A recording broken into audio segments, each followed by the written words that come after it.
नाशिक जिल्ह्यातील नांदगाव आणि मालेगाव तालुक्यातल्या गावांना वादळी वाऱ्यांसह गारपीट आणि अवकाळी पावसाचा फटका बसलाय। अनेक ठिकाणी गारांचा खच सांजून कांदा, डाळिंब आणि आंबा या फळपिकांचं नुकसान झालंय। अवकाळी पावसामुळे शेतात पाण्याचं तळ साचून कांद्याचं मोठं नुकसान झालंय। शेतकऱ्यांच्या हातातोंडाशी आलेला घास या पावसानं हिरावून घेतलाय। अवकाळी पावसामुळे घरांचंही मोठं नुकसान झालंय।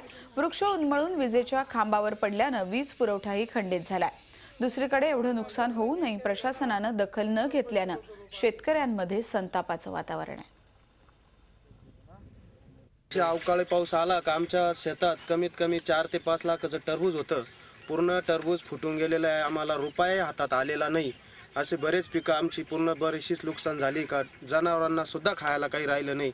इतकी खतरनाक गार झाली होती काल। भुईमुग, डाळिंब आणि तांबाटे, कारले, दोडके, गिलके, भाजीपाला व कांद्याचे बियाण्याचे पीक, डोंगळे पीक मुख्य पिकांचं फार मोठं नुकसान झालं। शेतकऱ्यांची इतकी अतोनात नुकसान झाले की स्वर कांद्याच्या पोळी पाण्यामध्ये खेळत आहे। इतर भाजीपाला, कोंडी, आगी, डोंगळे वगैरे सर्व जमीन दोस्त करून टाकले। आम्हाला कुठलाही सहारा राहिला नाही।